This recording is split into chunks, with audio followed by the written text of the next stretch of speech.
Francisco Suárez Dávila, ex embajador de México en Canadá, maestro en economía por el King's College de la Universidad de Cambridge, ex representante de México ante la OCDE en París, fue miembro del Consejo de Administración de la Fundación UNAM, se desempeñó asimismo como miembro del Patronato Universitario de la UNAM, fue director general del Banco Obrero, director general del Banco Mexicano Somex del 88 al 91, diputado federal de la 56ª legislatura. Asimismo, presidió la Comisión de Hacienda y Crédito Público en la 59ª legislatura. Es profesor de maestría en diversas instituciones académicas como la UNAM, ITAM y la Universidad Iberoamericana. Y tuve el privilegio de dar clases aquí también de política económica internacional, así que es muy grato regresar aquí al Colmex. Bueno, quiero empezar por felicitar a Arturo Oropeza por esta nueva hazaña intelectual. Qué gran poder de convocatoria, Arturo. Seguro ya inició su nuevo bestseller 2018. Así que bueno, vivimos momentos, creo que en verdad excepcionales. Es como alguien dijo, no es solo una época de cambio, sino un verdadero cambio de época.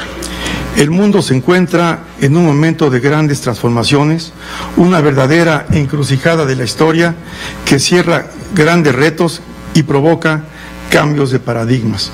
Lo anormal se vuelve lo normal. Trump y Brexit son realmente los síntomas más dramáticos que afloraron de estas profundas corrientes sociales. En México obviamente hay preocupación y zozobra, pero no nos damos cuenta que ante estos cambios nosotros también debemos cambiar. Ese es el verdadero antídoto. Los nuevos problemas no se enfrentan con las mismas visiones y políticas del pasado. Por ello, la responsabilidad del porvenir debemos asumirla con gran sentido de urgencia hoy mismo. Entendemos mejor lo que pasa si apreciamos que se trata de grandes tendencias y de ciclos históricos. Hubo un gran ciclo liberal que va de la llamada época dorada de finales del siglo XIX, que se colapsa con la Gran Depresión de 1929. Como reacción sobreviene a partir de los 30 el estado activo, transformador, keynesiano y socialmente orientada de, por ejemplo, Roosevelt. En México es Lázaro Cárdenas. Este periodo concluye en los 70s y 80s con la crisis monetaria internacional y la caída del talón oro-dólar, la estanflación, la crisis de la deuda, y surge el periodo liberal, monetarista, el consenso de Washington, la caída del muro de Berlín y el mal llamado fin de la historia. Este mundo comienza a desmoronarse con la gran recesión de 2008, de la cual todavía no salimos. Tenemos una economía mundial frágil que nuevamente está en periodo de desaceleración. Somers dice que estamos inmersos en una etapa de estancamiento secular. Otro economista comenta que un largo periodo de bajo crecimiento no es sostenible, va provocando y acumulando severas presiones sociales y genera el germen de su propia destrucción. El comercio mundial anormalmente crece menos que la economía. Los sistemas financieros han adquirido un peso desproporcionado y hay bancos muy frágiles en Europa, inclusive demasiado grandes para quebrar o para ser apoyados. Tenemos una cuarta revolución industrial que produce severo desempleo y afecta a sectores tradicionales. Ello significa, como lo han señalado economistas importantes del FMI, el neoliberalismo está en picada o posiblemente ha llegado a su fin. Se cuestionan todos los dogmas económicos que lo sustentan: el libre comercio, la austerocracia fiscal, la desregulación financiera y la estabilidad de precio. Esta crisis, con las graves tensiones políticas y sociales que provoca, como ya hemos visto, el desprestigio de las clases dirigentes y sus gobiernos, el auge de movimientos populistas y antisistémicos de derecha a izquierda, los flujos migratorios desestabilizadoras, el racismo, zonas de conflicto, choques de civilizaciones y, como ya dije, el triunfo de Brexit y Trump. Pero también el surgimiento de hombres fuertes autoritarios como Xi, Putin y Erdogan, como en los 30s, Hitler, Mussolini y Stalin. Pero ahora Lamentablemente, Occidente carece de un Roosevelt o de un Churchill. El presidente de la mayor potencia es parte del problema, no de la solución o el contrapeso. Y esta es una analogía bastante aterradora. Lo comento porque es el entorno mundial que configura ideas y políticas. En México ha habido sin duda avances a lo largo del tiempo. Solo los muertos quedan inmóviles. Empiezo por lo que hemos ponderado hasta la saciedad como positivo. Los macrofundamentos sólidos, que ya no lo son tanto, como lo acreditan las calificadoras. Sí se mantiene la estabilidad de precios, hay un comercio de bienes importante dentro de Norteamérica, que se tradujo en cadenas productivas, hay reformas estructurales que creo que son solamente reales en energía y telecomunicaciones. Aumento importante en la recaudación fiscal, que en parte comienza la caída del petróleo. Navegamos en algunas ínsulas de autocomplacencia. Estos claros, sin embargo, ensobrecen muchos oscuros. Un crecimiento de 2% por décadas, sí, mayor ahora que Brasil, Argentina, Venezuela o la Unión Europea. Mal de muchos, pero debajo de casi toda Asia y de muchos países importantes. El crecimiento mexicano puede bajar al 1% o menos. Problemas fiscales serios, fuerte crecimiento de la deuda, parte se fue al pago de intereses. Eso es lo que significa un déficit primario. Todo el IVA se va al pago del servicio de la deuda. Hay grandes incrementos en gasto corriente y burocracia. La inversión como porcentaje del PIB es la más baja desde los 50, con tasas negativas de crecimiento. La inversión en infraestructura proporcionalmente es la más baja del continente. Depreciación del peso del 60%, la mayor del mundo. Sin duda lo afectó el efecto Trump y la caída del precio del petróleo, pero la producción petrolera es una tercera parte de la que fue en 2004. ¿Cómo llegamos a perder el control del peso? Supuestamente porque se volvió una moneda internacional. Un severo problema de pensiones a nivel estatal y universitario, un Pemex desmantelado y quebrado, pero todavía la vaquita lechera del gobierno. Hemos perdido competitividad y las exportaciones han perdido dinamismo. Como lo han señalado bien Rosy Moreno Brid, tenemos un modelo de crecimiento sustentado en las exportaciones, pero que no genera crecimiento, porque no hay amarres con la economía doméstica, hay poco contenido local, salvo algunos sectores. NAFTA, por falta de políticas compensatorias, ha generado dos países, uno de los estados NAFTA al norte de México y otro país al sur-sureste, al borde del conflicto social. No hemos logrado cerrar la brecha de ingresos con Estados Unidos, como sí lo logró la Unión Europea. Tenemos un país que se desindustrializa, una estructura industrial desconectada, con grandes empresas prósperas y changarros de baja productividad. La política de ciencia y tecnología es un fracaso por el monto que se invierte, 0.5% del producto, y la escasa generación de patentes. La banca de desarrollo se convirtió en la del subdesarrollo. Particularmente en la FINSA, joya de la corona, nuestro gran banco industrial se dedica a operar en segundo piso y dar garantías concentrada en pocos clientes, muchos de ellos bancos. Banobras y Bancomex no están tan mal, pero las cifras son lamentables en términos históricos y si se compara con otros países. Actualmente destaca el China Development Bank o el Banco de Desarrollo de Brasil, que dan más crédito que todo el Grupo Banco Mundial junto, e India con sus 3 bancos de desarrollo industrial. La banca comercial da poco crédito a la actividad productiva, se orienta principalmente al crédito al consumo, incluyendo las nuevas tiendas de raya que son el crédito sobre la nómina, algo en vivienda y sin apoyar a sus matrices en dificultades como en España o Estados Unidos. En resultados sociales seguimos siendo medio país, una mitad en pobreza, una quinta parte en pobreza extrema, sin grandes cambios. 1 de cada 5 jóvenes es ni trabaja ni estudia. 23% que está por debajo del promedio de la OCDE, que ha sufrido una severa crisis. El llamado tema olvidado, los salarios reales no crecen desde los 80s, aún menos que la productividad. Como porcentaje del PIB, los salarios eran 40% en ese momento. Ahora son solo 28%. Es decir, el capital es el 72%. Exactamente lo contrario de los países industriales, en que los salarios frente a nuestro son 28, son 65% del ingreso. Somos uno de los países más desiguales.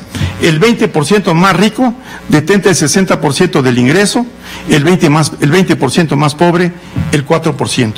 Hay un proceso de destrucción institucional y pérdida de control territorial. Hemos tenido un modelo económico obsesionado por la estabilidad, el equilibrio de las finanzas públicas, la desregulación de la banca y el campeonato de tratados de libre comercio, es decir, lo que he llamado el estancamiento estabilizador, una copia imperfecta del modelo neoliberal. Lo que tenemos es también una obsesión, también por las reformas estructurales, pero muchas ni son reformas. La fiscal es una mera miscelánea fiscal recaudatoria, ni son estructurales y en algunos casos son destructurales. A juzgar por los resultados expuestos de la política económica, que no vienen a más de ahora, es difícil argumentar que nuestra estrategia económica sea un éxito. En el mejor de los casos es mediocre, pero más bien se puede decir que es un modelo fracasado o fallido. Se requieren en consecuencia cambios de fondo, no cosméticos. Lo más grave es que estamos rezagados en las ideas y el debate mundial y no nos damos cuenta de ello. La terquedad aferrada al pensamiento único es evidente. ¿Acaso se requiere un gobierno populista como el de allá arriba o un movimiento social para cambiar? El mundo avanza hacia cambios de paradigmas, cambios en la estrategia económica, particularmente en los países emergentes exitosos como China, India o Vietnam, Asia en general, aún Brasil, hasta su reciente fracaso. Frente al neoliberalismo se han venido construyendo lo que se llama el modelo neodesarrollista, una nueva versión del desarrollismo que prevaleció hasta los 70s.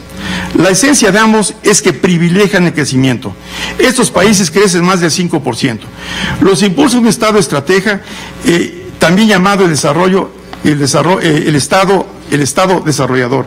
Verdaderamente le doy la más calurosa bienvenida a que el director de esta casa de estudios esté hablando del Estado desarrollador.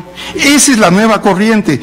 Llámese desarrollismo o neodesarrollismo o Estado desarrollador, estamos hablando de lo mismo. Y la verdad sí, almas gemelas, mi querido Pepe, apoyo 100% todo lo que dices.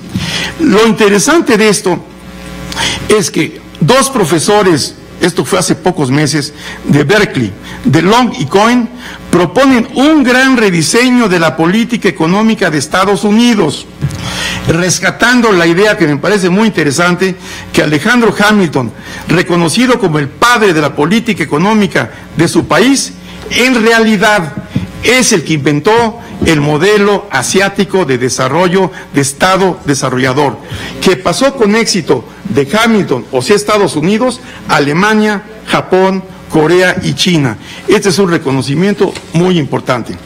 Esto para México no es nuevo, y aquí hago una nota histórica. El periodo más exitoso de nuestra historia económica va de 1934 a 1974, en que crecimos al 6% anual con baja inflación. Este periodo se sustentó en un modelo desarrollista, que fue históricamente de los primeros y que otros países copiaron en alguna medida. Este se caracterizó también, casi recorro la lista que mencionó Pepe, Estado impulsor del crecimiento, un consenso nacional con el sector privado sobre este objetivo, fuerte inversión en infraestructura, un banco central heterodoxo con objetivo dual crecimiento, estabilidad, una banca de desarrollo complementada con orientación a crédito de la banca hacia fines nacionales, déficit fiscal bajo con deuda extranjera orientada a la inversión. El modelo de sustitución de importaciones se agotó el modelo, en parte por excesos que hubo aquí en México, sobre todo el periodo de Echeverría. Voy ahora a delinear los elementos de una nueva estrategia de desarrollo con base en la experiencia mexicana, y en ese sentido es muy complementario de lo que ha comentado Pepe Romero. Es una reacción frente a estos cambios. El nombre es lo de menos. Estamos hablando de una estrategia neodesarrollista o neodesarrolladora que se opone al neoliberalismo y a su mala versión mexicana, la del estancamiento estabilizador. Son 10 puntos. 1. Una motivación nacional, un consenso y un pacto social de Estado, empresa y sociedad en torno a una visión estratégica comprometida con un crecimiento acelerado como prioridad nacional. Aquí, por cierto, sí debe haber una entidad piloto que puede ser, en este caso no sería el MITI, sería posiblemente la Secretaría de Hacienda y la Oficina de la Presidencia, como sucede en Corea. El objetivo debe ser crecer desde un 4% ahorita por la desaceleración mundial hasta el 6%. Sí se puede lograr si hay cambios de política y apoyados en el mercado doméstico y la competitividad exterior, y nos urge cierta desvinculación con el ciclo económico de Estados Unidos al cual estamos pegados. Durante el periodo desarrollista hubo 7 recesiones en Estados Unidos. Ninguna se tradujo en una recesión mexicana. Estamos desvinculados. Instrumento clave es el aumento significativo de la inversión pública fuerte en infraestructura. El FMI reconoce que tiene un gran efecto multiplicador e inclusive reconoce que puede haber un déficit. Requerimos la infraestructura de la infraestructura, es decir, proyectos y técnicos evaluadores y ejecutores. Eso debe impulsar y complementar la inversión privada. Trump ya lo tiene como instrumento básico de su política. Sí necesitamos un marco de un desarrollo regional y pueden ser un elemento importante de las zonas económicas. 3. Una política industrial moderna que debe promover no solo cadenas productivas hacia afuera, sino hacia adentro, generando mayor contenido local, productos de mayor valor agregado, incorporando la innovación, articulando una mejor estructura industrial por encadenamientos entre las grandes empresas y las pequeñas. El sector energético, el sector de medio ambiente, energías renovables deben ser motores del crecimiento industrial. La política industrial obviamente debe sustentarse en un sistema educativo moderno que nos permita acceder a la sociedad del conocimiento. Aquí hay una importante lección de la India. La India dijo: no me acabo el atender adecuadamente la educación básica. Es muy costosa, reclama muchos recursos. La India se fue: vamos a atender lo que importa, que es la educación técnica para capacitar futuros trabajadores, y vamos a concentrarnos en la educación superior de técnicos modernos, científicos y ingenieros. Ahí se fue la India. Por eso la India desarrolló un gran cuerpo científico. 5. Crear una política de seguridad social integral, particularmente una cobertura universal de salud y pensiones, que parte de la convergencia de los sistemas actuales del IMSS y el ISSSTE. Integrar, pero desaparecer, el paliativo temporal que fue el seguro popular, ahora con frecuencia caja chica de algunos gobernadores. La propia generador de empleo derivada del crecimiento, hay que tenerlo, propicia el aumento de cuotas y un sistema de salud sustentable. En el estancamiento nada funciona.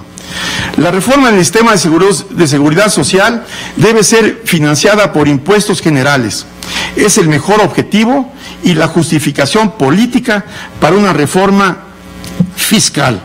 Esa reforma, con una justificación social, debe ser la madre de todas las reformas. Implica acción en varios frentes: racionalización verdadera del gasto público, más inversión y menos gasto social, reducir la proporción de gasto corriente administrativa. Esto hay que entenderlo, y me tocó vivir varios esfuerzos que sí fueron exitosos. Esto solamente funciona afectando las estructuras del Estado, desapareciendo o consolidando secretarías, subsecretarías, organismos, fondos y fideicomisos, que afecta a las costosas estructuras superiores, pero respeta a los trabajadores de base. Un exceso de comisiones autónomas, capturadas en algunos casos por cuotas políticas y grupos de interés que finalmente atomizan las facultades del Estado. Y hay que cancelar programas clientelares sin resultados. El menú tributario de una verdadera reforma debe ser una progresividad mayor en el impuesto sobre la renta a personas físicas, tanto para generar recursos como para redistribuir, para reducir lo que bien logró Europa, reducir los coeficientes de desigualdad. Aquí cobramos impuestos y la desigualdad sigue igual. Reducir para las personas morales, quizás a un 20%, el ISR, personas morales, para inducir inversión privada. Tener un IVA parejo, posiblemente aumentarlo, con solo una verdadera canasta básica de productos exentos o a tasa cero, pero justificando esto para financiar la mayor inversión y la seguridad social, no la deuda. Chile metió un IVA parejo de 18% y con eso financió ampliamente la educación y la inversión. Un impuesto sobre transacciones financieras que en la práctica imponen los bancos vía comisiones leoninas. Esto da, y ya se hizo en el Cono Sur, 1% de recaudación. Revisar un pacto fiscal disfuncional establecido en la hoy ley de descoordinación fiscal, que se ha convertido en un feudalismo fiscal de virreyes. Su falta de control y rendición de cuentas explica corrupción, despilfarro y menor crecimiento. Hay que negociar que los estados sean corresponsables de la recaudación, no solo el predial, que no recaudan, y verificar que los recursos se canalicen a un mayor gasto de inversión eficaz. No, como se ha dicho, la suburbanización, que es comprar suburbans. Algunas facultades esenciales deben nuevamente centralizarse porque no se están ejecutando. Hay que hacer que la banca de subdesarrollo, como dije, vuelva a ser la banca de desarrollo. Los policy banks, que muy bien conoce Arturo, los policy banks chinos son grandes bancos de desarrollo que elaboran políticas, programas, evalúan y ejecutan proyectos detonadores, capacitan al personal. La banca de desarrollo en México era un semillero de evaluadores de proyectos, ahora especie en extinción. Consolidar fideicomisos después de la Secretaría de Estado. Obligar a la banca comercial y a las AFORES, mediante políticas hacendarias genéricas, que parte del ahorro de los mexicanos se oriente en complemento de la banca de desarrollo a objetivos nacionales: crédito industrial, agrícola, exportación, infraestructura. Cuidar con una supervisión eficaz a una gran proliferación de bancos chicos e instituciones financieras no bancarias de dudosa calidad y alto riesgo. El Banco Central debe abandonar el actual monoteísmo, retomar el objetivo dual para estimular el crecimiento y el empleo mediante la política monetaria, como lo hizo en los momentos estelares de su historia con don Rodrigo Gómez, bajo el desarrollismo, y como lo hace ahora la Reserva General y muchos bancos centrales. La nueva política económica internacional debe ser mucho más que tratados de libre comercio. Todo lo que se ha hecho se pondrá a dura prueba con las ineludibles y difíciles negociaciones con el gobierno de Trump. Va a tener que definirse una nueva relación comercial. Si es posible, esta nueva relación comercial debe sustentarse en un Telecán no renegociado. Hay que evitar renegociarlo, es una caja de Pandora, sino actualizado. Y no debemos ratificar el TPP si, como es evidente, no lo hará el Congreso de Estados Unidos. No ganamos absolutamente nada. La reducción de la pobreza y la desigualdad es esencial para eliminar uno de los mayores obstáculos para el crecimiento, uno de los mayores factores de riesgo social, y que debe servir para ampliar el mercado interno. Por ello, el nuevo desarrollismo, desarrollador, como lo quieran llamar, es redistributivo e incluyente. Pero avance en este campo debe ser primordialmente resultado de las políticas generales antes anunciadas: crecimiento, empleo, seguridad social, más que un enfoque asistencial poco eficaz que genera despilfarro y corrupción, como en los más de 1000 programas de ataque a la pobreza, las decenas de programas de apoyo al campo, las más de las veces regresivo, que consumen muchos recursos y no generan resultados. Algunos deben suprimirse o consolidarse. Sí hay que enfatizar 3 políticas: mantener algunos programas sociales focalizados, como Prospera, que funciona desde 1997, ha crecido su universo, y la nueva cruzada contra el hambre. Una política integral de apoyo al campo, principalmente en zonas de agricultura de temporal y en las regiones más rezagadas.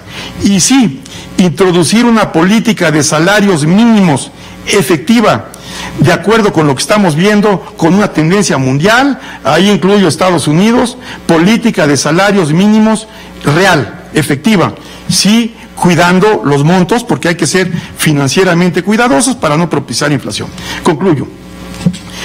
El cambio de modelo de desarrollo, además de las razones apuntadas, creo que cuenta con el acicate de las serias amenazas y retos provenientes del exterior.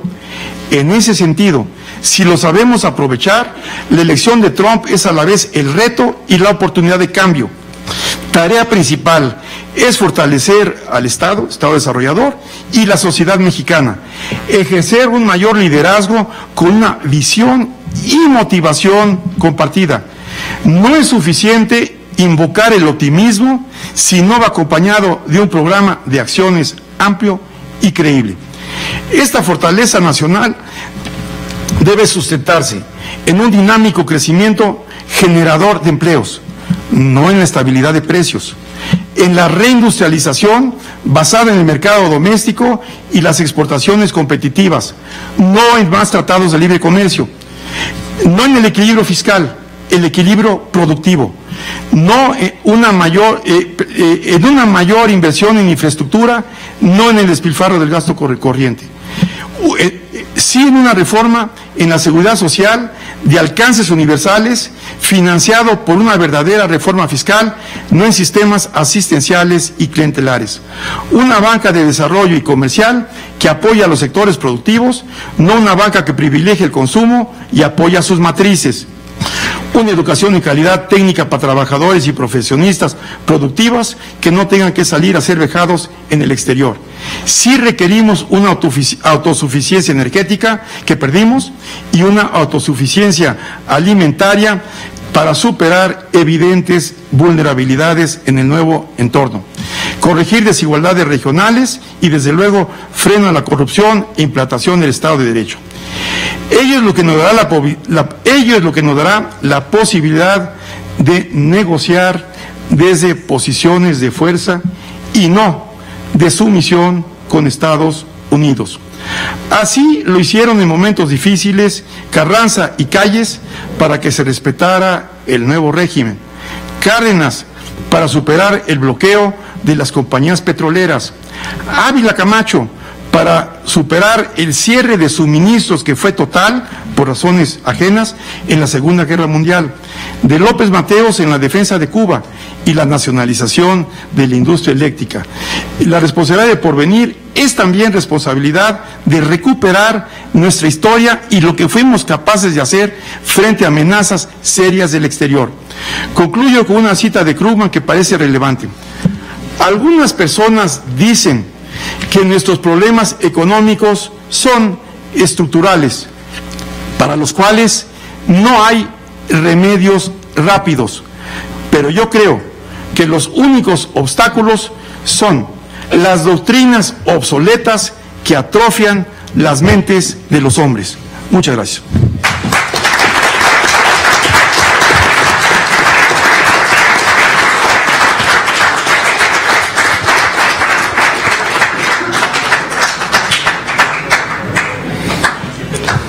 Muchas gracias, embajador, por ese recorrido de todos los problemas que ya existían en México, la referencia del estancamiento estabilizador es un concepto tan preciso como desolador. Interesante esa propuesta que de manera concreta más aspira a ese 6% de crecimiento. Declaraciones similares fueron declaradas en otros países como inalcanzables de manera errada.